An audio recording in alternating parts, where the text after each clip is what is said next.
अस्सलाम वालेकुम। हमने टोपोलॉजी के अंदर अकोमुलेशन पॉइंट्स का टॉपिक स्टार्ट किया हुआ है। ये बहुत ही इंपॉर्टेंट टॉपिक है टोपोलॉजी का। इसके ऊपर हम पहले 2 वीडियोस अपलोड कर चुके हैं। ये उस सीक्वेंस की तीसरी वीडियो है।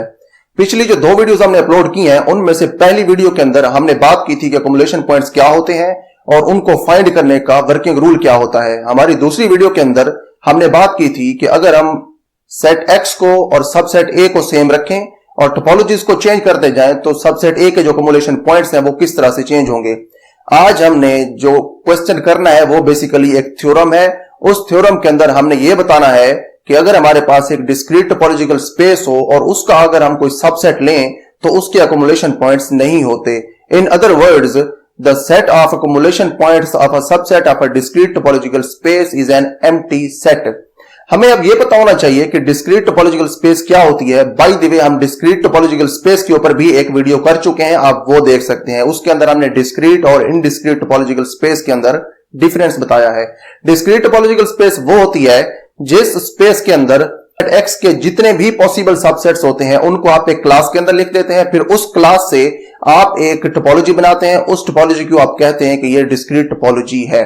उस टोपोलॉजी के अंदर एक्स के क्यू के सारे सबसेट होते हैं, तो इन पर्टिकुलर खास तौर पे सेट एक्स के सिंगलटन सेट्स भी उस टोपोलॉजी की क्लास के अंदर होते हैं। तो हमारा आज का जो क्वेश्चन है इसके अंदर सिंगलटन सेट्स सबसे इंपॉर्टेंट रोल प्ले करेंगे। तो क्योंकि हम अकोमुलेशन पॉइंट्स को डिस्कस कर रहे हैं तो हमने ये पढ़ा था कि अकोमुलेशन पॉइंट्स का क्राइटेरियन ये है कि अकोमुलेशन पॉइंट्स जिस जिस ओपन सेट के अंदर एग्जिस्ट करते हैं या जिस पॉइंट को हम अकोमुलेशन पॉइंट प्रूव कर रहे हैं वो जिस जिस ओपन सेट के अंदर एग्जिस्ट करता है उन सारे ओपन सेट्स को अकोमुलेशन पॉइंट का क्राइटेरियन सेटिस्फाई करना पड़ता है। अगर उनमें से कोई भी सबसेट अकोमुलेशन पॉइंट का क्राइटेरियन सेटिस्फाई ना करे तो फिर वो पॉइंट अकोमुलेशन पॉइंट नहीं बनता। यही फैक्ट हमारे आज के क्वेश्चन में हम यूज करेंगे। हमारा आज का क्वेश्चन है, let A be a subset of a discrete topological space X. हमने सबसेट ए के अकोमुलेशन पॉइंट्स फाइंड करने हैं और वो जो सबसेट ए है ये डिस्क्रीट टोपोलॉजिकल स्पेस एक्स का सबसेट है और ये टोपोलॉजी डिस्क्रीट है। इट मींस दैट इसके सारे सबसेट्स इसके ओपन सेट्स हैं क्योंकि इसकी टोपोलॉजी में बिलोंग करते हैं। हमने अब करना ये है, show that the derived set A prime of A is empty. अब ये जो साइन लिखा हुआ है ए के ऊपर हमने प्राइम डाला है, ये सेट ए के सारे अकोमुलेशन पॉइंट्स का सेट है और इसको हम कहते हैं डिराइव्ड सेट। हमने इस क्वेश्चन के अंदर ये बताना है कि इस सबसेट ए का जो डिराइव्ड सेट है वो एक एम्प्टी सेट है। अब हम अपने सोल्यूशन की तरफ चलते हैं। सोल्यूशन के अंदर let P be any point in X. अब फर्ज करें कि पॉइंट पी सेट एक्स का कोई पॉइंट है। सेट एक्स के हमने सारे पॉइंट्स 1 बाय 1 चेक करने होंगे कि उनमें से कौन कौन से पॉइंट्स अकोमुलेशन पॉइंट बनते हैं और कौन से पॉइंट अकोमुलेशन पॉइंट नहीं बनते। क्योंकि हम उसका कंप्लीट डिराइव्ड सेट फाइंड कर रहे हैं तो इसलिए हमें उसके सारे पॉइंट्स चेक करने पड़ेंगे। तो उसके जितने भी पॉइंट्स हैं, अब हमने बात स्टार्ट में ये की है, क्वेश्चन के अंदर भी गिवन है कि ये जो टोपोलॉजिकल स्पेस है ये डिस्क्रीट टोपोलॉजी है और डिस्क्रीट टोपोलॉजी के अंदर जितने भी सेट होते हैं, पॉसिबल सबसेट्स होते हैं, वो सारे उस डिस्क्रीट टोपोलॉजी के अंदर एग्जिस्ट करते हैं। तो इन पर्टिकुलर ये जो पॉइंट P है जिसको हम चेक कर रहे हैं ये किसी सिंगलटन सेट के अंदर भी बिलोंग करेगा और वो सिंगलटन सेट भी ओपन सेट होगा।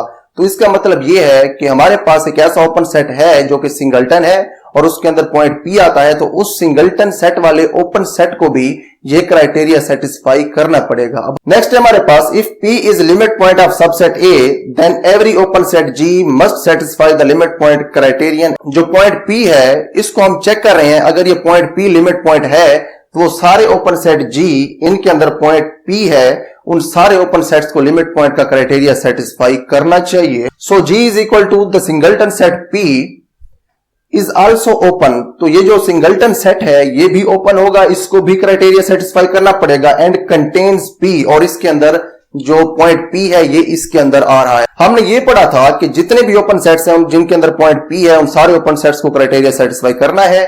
इसके अंदर पॉइंट P आ रहा है, सिंगलटन सेट है और ये ओपन भी है, तो इसके ऊपर हम वो क्राइटेरियन चेक करते हैं। एंड कंटेन्स P, इसके अंदर P है, so G should also satisfy limit point criterion. तो अब ये जो सेट G है, ओपन सेट, सिंगलटन सेट, इसको भी लिमिट पॉइंट का क्राइटेरियन सेटिस्फाई करना चाहिए। अब हम लिमिट पॉइंट का क्राइटेरियन इस ओपन सेट G के ऊपर अप्लाई करते हैं। When G is equal to the singleton set P, this implies that, अब अगर G ये वाला सेट हो तो इसको ये वाला क्राइटेरियन फुलफिल करना पड़ेगा। क्राइटेरियन ये था जी में से वो पॉइंट माइनस करते हैं जिसको आप लिमिट पॉइंट प्रूव कर रहे हैं, फिर उसका आप इंटरसेक्शन लेते हैं उस सबसेट के साथ जिसके आप लिमिट पॉइंट्स फाइंड कर रहे हैं, और उसका जो आंसर है वो एंड के ऊपर खाली सेट नहीं आना चाहिए। हम इस केस के अंदर देखते हैं, अगर खाली सेट आ गया तो ये लिमिट पॉइंट नहीं बनेगा। अगर आप जी में से पी को माइनस करें, ये देखें कि जी है कौन सा, जी ये लिखा हुआ है, इसके अंदर एक ही पॉइंट है पी। जब आप उस सेट में से पी को माइनस कर देंगे तो पीछे कुछ भी नहीं बचेगा, पीछे बचेगा खाली सेट, और उस खाली सेट का जब आप इंटरसेक्शन लेंगे ए के साथ तो उसका आंसर वापस खाली सेट आएगा। सो क्राइटेरियन इज वायलेटेड। तो अब ये जो ओपन सेट जी था इसने क्राइटेरिया वायलेट कर दिया है। इस सेट एक्स के अंदर बाकी भी ओपन सेट्स हो सकते हैं जिनके अंदर पॉइंट पी एग्जिस्ट करे, लेकिन हम उनको अब कंसीडर नहीं करेंगे क्योंकि सिंगलटन सेट ने ही क्राइटेरिया वायलेट कर दिया है, तो बाकी को चेक करने का कोई फायदा ही नहीं है। हमने अब ये जो काम किया है पॉइंट पी के लिए, सेट एक्स में से हमने पॉइंट पी लेके उसके ऊपर क्राइटेरिया अप्लाई किया है, ये सिर्फ एक स्पेसिफिक पॉइंट के लिए नहीं है। ये क्राइटेरिया या ये जो रूल हमने अब निकाला है ये सेट एक्स के तमाम पॉइंट्स के लिए होल्ड करेगा, क्योंकि जितने भी पॉइंट्स हैं सेट एक्स के वो इसी तरह से किसी ना किसी सिंगलटन सेट के अंदर एग्जिस्ट करेंगे, और वो सिंगलटन सेट बिल्कुल इसी तरह से लिमिट पॉइंट के क्राइटेरिया को वायलेट कर देगा। तो इसलिए हम लिख सकते हैं दिस इंप्लाइज दैट, जब ये सारा काम हमने कर लिया तो उसके बाद हमें रिजल्ट ये मिलता है कि P does not belong to derived set of A, क्योंकि ये क्राइटेरिया वायलेट हो गया है। इसीलिए अब ये जो पॉइंट P है ये A के डिराइव्ड सेट से बिलोंग नहीं करेगा और इसका लिमिट पॉइंट नहीं बनेगा for every P belonging to X।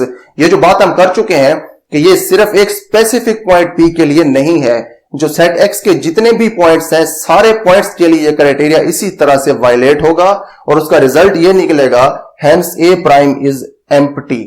तो जो डिराइव्ड सेट ऑफ ए है ये एक एम्प्टी सेट होगा। अब इस थ्योरम का कंक्लूजन ये है कि हमने सेट एक्स में से सारे points one by one check किए हैं कि वो लिमिट पॉइंट है या नहीं। तो हमने अब ये नोट किया है, क्योंकि टोपोलॉजी डिस्क्रीट टोपोलॉजी थी, हमने लास्ट वीडियो के अंदर ये भी देखा था कि जब आप टोपोलॉजी को चेंज करते हैं तो लिमिट पॉइंट्स भी चेंज हो जाते हैं। तो डिस्क्रीट टोपोलॉजी होने की वजह से वो सारे पॉइंट्स एक सिंगलटन सेट से बिलोंग कर गए हैं और उस सिंगलटन सेट ने लिमिट पॉइंट का क्राइटेरिया वायलेट किया है। उसके क्राइटेरिया वायलेट करने से जितने भी पॉइंट्स थे टोपोलॉजिकल स्पेस एक्स के वो लिमिट पॉइंट नहीं बने। तो एज अ रिजल्ट जो सबसेट ए है उसका कोई लिमिट पॉइंट नहीं बनता और उसका जो डिराइव्ड सेट है वो एक एम्प्टी सेट है। हमारा जो अगला क्वेश्चन है ये भी एक थ्योरम है। इस थ्योरम के अंदर हमें टोपोलॉजिकल स्पेस एक्स के दो सबसेट गिवन है, उन दो सबसेट्स के दरमियान हमें एक रिलेशन बताया हुआ है और हमने ये प्रूव करना है कि उनके जो डिराइव्ड सेट है उनके दरमियान ये रिलेशन एग्जिस्ट करता है। वो जो दो सबसेट्स हैं ए और बी, उनके दरमियान रिलेशन ये है कि सबसेट ए जो है ये आगे जाके सबसेट बनता है बी का। It means that A subset of B, और हमने प्रूव ये करना है कि जो डिराइव्ड सेट है ए का वो भी बी के डिराइव्ड सेट का सबसेट है। इट मीन्स दैट उन दो सबसेट्स के दरमियान जो रिलेशन है वही रिलेशन उनके डिराइव्ड सेट्स के दरमियान है। If A is a subset of B, अगर हमारे पास ए जो सबसेट है वो बी का सबसेट हो, means that A subset of B, then prove that every limit point of A is also limit point of B. तो इट मीन्स दैट अगर हम ए का कोई लिमिट पॉइंट लें तो वो आगे जाके बी का भी लिमिट पॉइंट बने। ये जो पूरा क्वेश्चन है इसको हम मैथमेटिकली ऐसे लिख सकते हैं, that is A subset of B. Prove ये करें कि अगर ए बी का सबसेट हो तो इसका मतलब ये होगा this will imply that derived set of A is also a subset of derived set of B, कि अगर ए बी का सबसेट हो तो इनके जो डिराइव्ड सेट है उनके दरमियान भी सेम ये रिलेशन एग्जिस्ट करेगा कि जो ए का डिराइव्ड सेट है वो बी के डिराइव्ड सेट का सबसेट है। अब ये जो ए का डिराइव्ड सेट है ये बी के डिराइव्ड सेट का सबसेट उस वक्त होगा कि जो ए का डिराइव्ड सेट है इसके जितने भी पॉइंट्स हैं वो सारे पॉइंट्स बी के डिराइव्ड सेट बी प्राइम के अंदर एग्जिस्ट कर जाएं। ये उसी वक्त पॉसिबल है जब हम ये प्रूव कर दें कि अगर हम कोई भी पॉइंट ए के डिराइव्ड सेट से लेते हैं और वो आगे जाके बी के डिराइव्ड सेट में भी चला जाता है तो तब ए का डिराइव्ड सेट या ए प्राइम बी प्राइम का सबसेट होगा। तो इस क्वेश्चन के अंदर हम एक पॉइंट पी लेंगे और हम ये बताएंगे कि पॉइंट पी एग्जिस्ट करता है द डिराइव्ड सेट ऑफ ए के अंदर, और हम आगे चल के ये शो कराएंगे कि वही पॉइंट पी बी के डिराइव्ड सेट में भी चला जाता है। तो सॉल्यूशन है हमारे पास, let P belongs to the derived set of A। अगर P A के डिराइव्ड सेट में बिलोंग करता है तो इसके बाद अगर P किसी ओपन सेट में बिलोंग करे तो जितने भी ओपन सेट्स होंगे जिनके अंदर P बिलोंग कर रहा है तो उन ओपन सेट्स को लिमिट पॉइंट का क्राइटेरियन सेटिस्फाई कराना पड़ेगा। लिमिट पॉइंट का क्राइटेरियन ये है कि उस ओपन सेट से आपने उस पॉइंट P को माइनस करना है जिसको आप लिमिट पॉइंट प्रूव कर रहे हैं, और उसका फिर आप इंटरसेक्शन लेंगे A के साथ और वो 5 नहीं आएगा। यहां पे हमने ये नहीं कहा कि नहीं आना चाहिए, क्योंकि हमने पहले ये बात कर दी है कि P जो है वो A के डिराइव्ड सेट से बिलोंग करता है। हमारा जो आर्गुमेंट है ये एस्टेब्लिश हो चुका है कि P सेट A के डिराइव्ड सेट में है, इट मींस दैट ये लिमिट पॉइंट है। तो जितने भी ओपन सेट्स हैं वो डेफिनेटली लिमिट पॉइंट के क्राइटेरिया को आप सेटिस्फाई करेंगे। तो इसीलिए जो पॉइंट जी है ये इस क्राइटेरिया को सेटिस्फाई कर रहा है। जी में से आप पी को माइनस करें, फिर ए के साथ इंटरसेक्शन लें, तो आंसर जो है वो नॉन एम्प्टी आएगा, यानी कि फाई नहीं आएगा। इसको आप नाम दें एक्सप्रेशन 1 का। उसके बाद हमें क्वेश्चन के अंदर जो बात गिवन है कि जो ए है वो बी का सबसेट है, उसके बाद आप वो लिखें as given A subset of B. इसको आप नाम दें एक्सप्रेशन नंबर 2 का। इन्हीं दो एक्सप्रेशंस को यूज करके हम आगे वाला प्रोसेस अपना करते हैं।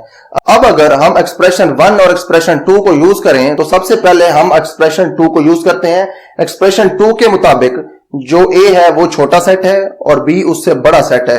अब अगर आप किसी भी सबसेट का या किसी भी सेट का इंटरसेक्शन लेते हैं छोटे सेट के साथ और फिर उसका इंटरसेक्शन आप लेते हैं बड़े सेट के साथ, तो जब आप उसका इंटरसेक्शन छोटे सेट के साथ लेंगे तो पॉसिबिलिटी ये है कि हमारे पास कम पॉइंट्स कॉमन होंगे। जब उसका इंटरसेक्शन आप बड़े सेट के साथ लेंगे तो पॉसिबिलिटी ये है कि उसके जो पॉइंट्स होंगे, जो कॉमन पॉइंट्स होंगे वो ज्यादा आएंगे। तो हम अब इंटरसेक्शन इसी एक्सप्रेशन का लेते हैं इन दोनों के साथ, क्योंकि हमने ये बात की है कि जब आप किसी भी चीज का इंटरसेक्शन इसके साथ लेंगे तो आंसर छोटा आएगा, इसके साथ लेंगे तो आंसर बड़ा आएगा। अब आप इंटरसेक्शन इसी एक्सप्रेशन का इसके साथ भी लें और इसके साथ भी लें। जब आप ए के साथ इंटरसेक्शन लेंगे तो उसका आंसर छोटा आएगा। जब आप इसी एक्सप्रेशन का इंटरसेक्शन लेंगे बी के साथ इस जगह पे तो उसका आंसर जो है वो बड़ा आएगा। इट मींस दैट यहां पे जो रिजल्ट आएगा वो छोटा होगा और इसका रिजल्ट बड़ा होगा, तो यहां पे जो सेट है वो सबसेट बन जाएगा इस सेट का। तो हमने स्टार्ट में ये बात की थी कि जो पॉइंट पी है, क्योंकि ये एक्युमुलेशन पॉइंट है, तो हर ओपन सेट जी इस क्राइटेरिया को सेटिस्फाई करेगा कि इस एक्सप्रेशन का आंसर आता है नॉन एम्प्टी। हमने अब ये भी देखा है कि ये एक्सप्रेशन छोटी है और ये एक्सप्रेशन बड़ी है। जब छोटी एक्सप्रेशन का आंसर नॉन एम्प्टी आता है तो लाजमी तौर पे जो बड़ी एक्सप्रेशन है उसका आंसर भी नॉन एम्प्टी आएगा। यही हमने यूज किया है एक्सप्रेशन 1 और 2 को।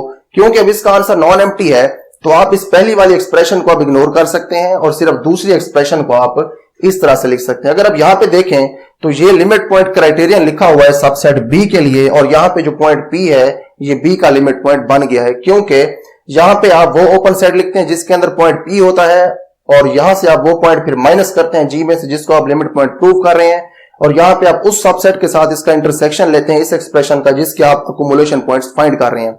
तो ये जो एक्युमुलेशन पॉइंट्स फाइंड करने के बाद ये जो दरमियान वाला इंटरसेक्शन होता है इसका आंसर आना चाहिए नॉन एम्प्टी। तो इस केस के अंदर भी आंसर नॉन एम्प्टी आया है। तो इट मींस दैट जैसे यहां पे पॉइंट पी सेटिस्फाई कर रहा था लिमिट पॉइंट के क्राइटेरियन को, सेम उसी तरह से यहां पे भी पॉइंट पी ने लिमिट पॉइंट का क्राइटेरियन सेटिस्फाई किया है, लेकिन वहां पे सबसेट ए था और यहां पे सबसेट बी है। सबसेट बी के लिए भी सेटिस्फाई हो गया है for any G containing P. तो जितने भी जी हैं जिनके अंदर पी है उन सबके लिए क्राइटेरियन सेटिस्फाई है। तो इसका मतलब ये है कि जो पॉइंट पी है ये अब बी के डिराइव्ड सेट में चला गया है। अब आप ये देखें कि हमने क्वेश्चन स्टार्ट कहां से किया था और एंड कहां पे किया है। हमने स्टार्ट यहां से किया था कि जो पॉइंट पी है ये लिमिट पॉइंट बनता है सेट ए का, और हमने एंड यहां पे किया है कि पॉइंट पी लिमिट पॉइंट बनता है सेट बी का। इट मींस दैट सेट ए के जितने भी लिमिट पॉइंट्स हैं वो सारे के सारे सेट बी के भी लिमिट पॉइंट्स हैं।